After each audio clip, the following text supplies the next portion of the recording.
ದೇಶ ಅಭಿವೃದ್ಧಿ ಆಗಬೇಕು ಅಂತ ಹೇಳಿದ್ರೆ ಕೈಗಾರಿಕೆಗಳು ಬೇಕು, ಕೃಷಿ ಬೇಕು. ನಮ್ಮ ಹೇಳಿಕೆಯಲ್ಲಿ ನಮ್ಮ ದೇಶ ಕೃಷಿ ಆಧಾರಿತ ದೇಶ. ಇವತ್ತಿಗೂ ಕೂಡ ಎಷ್ಟೇ ಕೈಗಾರಿಕೆಗಳು ಬಂದಿದ್ದರೂ ಕೂಡ, ಎಷ್ಟೇ ತಂತ್ರಜ್ಞಾನ ಬಂದಿದ್ದರೂ ಕೂಡ ನಮ್ಮ ದೇಶ ಇವತ್ತಿಗೂ ಅವಲಂಬನೆ ಆಗಿರೋದು ಉತ್ಪಾದಕ ವಲಯ ಅಂತ ಹೇಳಿದ್ರೆ ಕೃಷಿಯನ್ನೇ ನಂಬಿಕೊಂಡಿರುವಂಥ ದೇಶ. ಆದರೆ ಇತ್ತೀಚೆಗೆ ಏನಾಗ್ತಾ ಇದೆ ಅಂತ ಹೇಳಿದ್ರೆ ಅಭಿವೃದ್ಧಿಯ ಹೆಸರಿನಲ್ಲಿ, ಕೈಗಾರಿಕೆಗಳ ಹೆಸರಿನಲ್ಲಿ, ಅನೇಕ ಯೋಜನೆಗಳ ಹೆಸರಿನಲ್ಲಿ ರೈತರ ಭೂಮಿಯನ್ನು ಪಡೆಯಲಾಗ್ತಾ ಇದೆ. ಬಟ್ ರೈತರು ಅಂದುಕೊಳ್ತಾರೆ, ಹೌದು ನಮ್ಮ ಭೂಮಿಯನ್ನು ತ್ಯಾಗ ಮಾಡಿದ್ರೂ ಪರವಾಗಿಲ್ಲ, ನಮ್ಮ ಭೂಮಿಯನ್ನು ಕೊಟ್ಟರೂ ಪರವಾಗಿಲ್ಲ, ನಮಗೆ ಕೈಗಾರಿಕೆಗಳು ಬರ್ತವೆ, ನಮ್ಮ ಪ್ರದೇಶ ಅಭಿವೃದ್ಧಿ ಆಗುತ್ತೆ, ನಮ್ಮ ಗ್ರಾಮಗಳ ಅಭಿವೃದ್ಧಿಗಳಾಗ್ತವೆ, ನಮ್ಮ ರಸ್ತೆ ಚೆನ್ನಾಗಾಗುತ್ತೆ, ಶಾಲೆ ಚೆನ್ನಾಗಾಗುತ್ತೆ, ಜೊತೆಗೆ ನಮ್ಮ ಮನೆಯ ಮಕ್ಕಳಿಗೆ ಉದ್ಯೋಗ ಸಿಗುತ್ತೆ, ಪರಿಹಾರ ಸಿಗುತ್ತೆ. ಹೀಗೆ ಅನೇಕ ರೀತಿಯ ಭರವಸೆಗಳನ್ನು, ಕಲರ್ಫುಲ್ ಭರವಸೆಗಳು, ಆ ಕಲರ್ಫುಲ್ ಭರವಸೆಗಳನ್ನು ನಂಬಿಕೊಂಡು ರೈತರು ತಮ್ಮ ಭೂಮಿಯನ್ನು ಸರ್ಕಾರಕ್ಕೋ KEDBಗೋ ಕೈಗಾರಿಕೆಗಳಿಗೋ ಕೊಟ್ಟುಬಿಡ್ತಾರೆ. ಆನಂತರದಲ್ಲಿ ತೆಗೆದುಕೊಂಡಿರುವಂಥ ಉದ್ದೇಶ ಈಡೇರಿದೆ ಅಂತ ಹೇಳಿದ್ರೆ ಖಂಡಿತವಾಗೂ ಇಲ್ಲ. ಕೈಗಾರಿಕೆಗಳಾಗಿದ್ದಾವೆ, ಅವರ ಅಭಿವೃದ್ಧಿ ಆಗಿದೆ, ಅವರ ಉತ್ಪಾದನೆ ಆಗಿದೆ, ಸಾವಿರಾರು ಕೋಟಿ ರೂಪಾಯಿ ವೆಚ್ಚದ ಟರ್ನ್ ಓವರ್ ನಡೀತಾ ಇದೆ. ಬಟ್ ಭೂಮಿಯನ್ನು ಕಳೆದುಕೊಂಡಿರುವ ರೈತ ಅಲ್ಲಿಯೇ ಇದ್ದಾನೆ. ಬೆಳಿಬೇಕು ಅಂತ ಹೇಳಿದ್ರೆ ಕೃಷಿಯ ಭೂಮಿ ಅವರ ಬಳಿ ಇಲ್ಲ.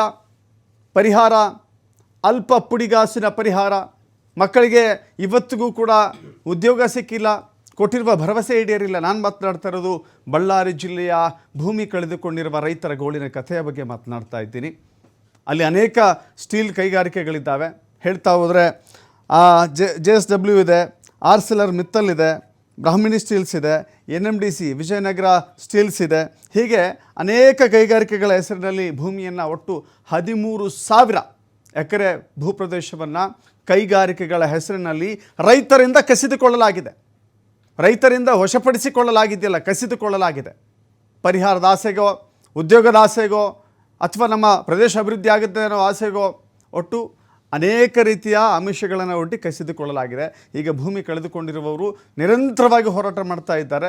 ಬಟ್ ಅವರ ಹೋರಾಟದ ಧ್ವನಿ ವಿಧಾನಸೌಧಕ್ಕೆ ಕೇಳ್ತಾ ಇಲ್ಲ. ಕೇಳಿದ್ರು ಕೂಡ ಜಾಣ ಕಿವುಡುತನವನ್ನು ಪ್ರದರ್ಶನ ಮಾಡ್ತಾ ಇದ್ದಾರೆ. ಮಾತನಾಡೋಣ, ರೈತರಿದ್ದಾರೆ ನಮ್ಮ ಜೊತೆ. ಯು ಬಸವರಾಜ್ ಅವರಿದ್ದಾರೆ, ಅಧ್ಯಕ್ಷರು ಕರ್ನಾಟಕ ಪ್ರಾಂತ ರೈತ ಸಂಘ. ನಮಸ್ಕಾರ, ಕಾರ್ಯಕ್ರಮಕ್ಕೆ ಸ್ವಾಗತ. ಇನ್ನು M ರತ್ನಮ್ಮ ಇದ್ದಾರೆ, ಉಪಾಧ್ಯಕ್ಷರವರು ಕಿಸಾನ್ ಜಾಗೃತಿ ರೈತ ಸಂಘ. ಇನ್ನು ಭೂಮಿ ಕಳೆದುಕೊಂಡಿರುವಂಥ ರಮೇಶ್ ಇದ್ದಾರೆ. ರಮೇಶ್, ಕಾರ್ಯಕ್ರಮಕ್ಕೆ ಸ್ವಾಗತ. ಇನ್ನು SA ಖಾದ್ರಿ, ರಾಜ್ಯಾಧ್ಯಕ್ಷರು ಕಿಸಾನ್ ಜಾಗೃತಿ ರೈತ ಸಂಘ. ನಾನು ನಿಮ್ಮಿಂದಲೇ ಆರಂಭ ಮಾಡ್ತೀನಿ. ಭೂಮಿಯನ್ನು ನೀವು ಕೊಡುವಂಥ ಸಂದರ್ಭದಲ್ಲಿ ನಿಮಗೆ ಗೊತ್ತಿರಲಿಲ್ವಾ, ನಾವು ಯಾಕೆ ಕೊಡಬೇಕು ಭೂಮಿಯನ್ನು, ನನಗೆ ಅನ್ನ ಹಾಕುವಂಥ ಜಾಗ ಇದು, ನನ್ನ ಇಡೀ ಪರಂಪರೆಯನ್ನು ಬೆಳೆಸಿಕೊಂಡಿರುವಂಥ ಭೂಮಿ ಇದು, ಈ ಭೂಮಿಯನ್ನು ಕಳೆದುಕೊಂಡ್ರೆ, ಆ ಋಣಭಾರವನ್ನು ಕಳೆದುಕೊಂಡ್ರೆ ಮತ್ತೆ ವಾಪಸ್ ಬರಲ್ಲ ಅಂತ ನಿಮ್ಗೆ ಗೊತ್ತಿರಲಿಲ್ವಾ? ಖಂಡಿತ. 2009-10ರಲ್ಲಿ ನಮ್ಮ ಗ್ರಾಮ ಕುಡುತಿನಿ ಮತ್ತು ಸುತ್ತಮುತ್ತ ಇರತಕ್ಕಂಥ 7 ಗ್ರಾಮಗಳು, ಹರಗಿಂಡೋಣಿ, ಜಾನೆಕುಂಟೆ, ವೈಣಿವೀರಾಪುರ, ಹಾಗೆಯೇ ಕೊಳಗಲ್ಲು, ಎರಂಗಳಿ ಮತ್ತು ಸಿದ್ದಮ್ಮನಹಳ್ಳಿ, ಇಷ್ಟು ಗ್ರಾಮಗಳಿಂದ ಈ 3 ಕಂಪನಿಗಳಿಗೋಸ್ಕರ 2010ರಿಂದ 12 ಒಳಗಡೆ 6 ತಿಂಗಳ ಡಿಫರೆನ್ಸಲ್ಲಿ ಈ 13,000 ಎಕರೆ ಜಮೀನನ್ನು ಸ್ವಾಧೀನ ಮಾಡಿದ್ರು.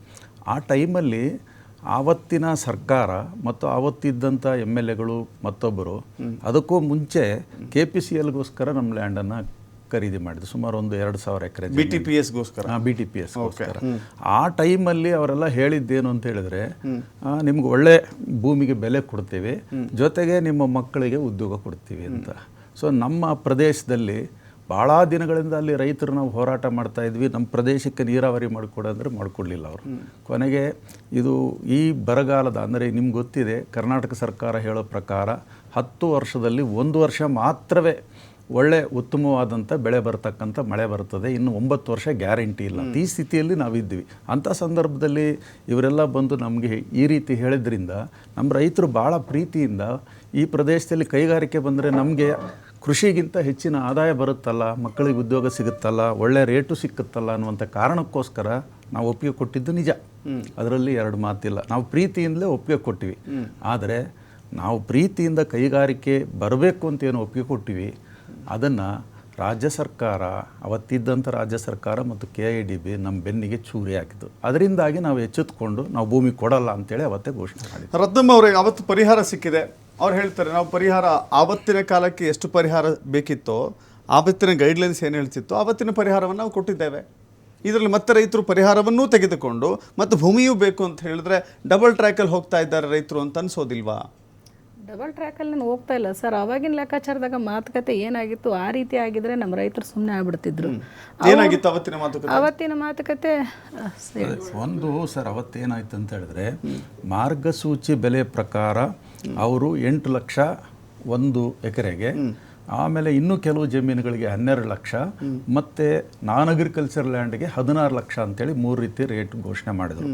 ಅವತ್ತು ಸೋನಿಯಾ ಗಾಂಧಿಯವರು, ರಾಹುಲ್ ಗಾಂಧಿಯವರು ಮತ್ತು ಅವತ್ತಿದ್ದಂಥ ಮನಮೋಹನ್ ಸಿಂಗ್ ಅವರು ಈ ಲ್ಯಾಂಡ್ ಅಕ್ವಿಜೇಷನ್ ಆ್ಯಕ್ಟ್ ಬಗ್ಗೆ ಈ ದೇಶದಲ್ಲಿ ಭಾಳ ದೊಡ್ಡ ಪ್ರಮಾಣದ ಚರ್ಚೆ ಮಾಡ್ತಾಯಿದ್ರು.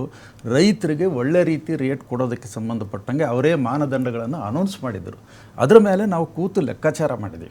ಲೆಕ್ಕಾಚಾರ ಮಾಡಿದಾಗ ನಮಗೆ ಅದ್ರ ಪ್ರಕಾರ 70 ಲಕ್ಷ ರೂಪಾಯಿ 1 ಎಕರೆಗೆ ಸಿಗಬೇಕಾಗಿತ್ತು ನಮಗೆ ಆ ಮಾನದಂಡಗಳ ಪ್ರಕಾರ.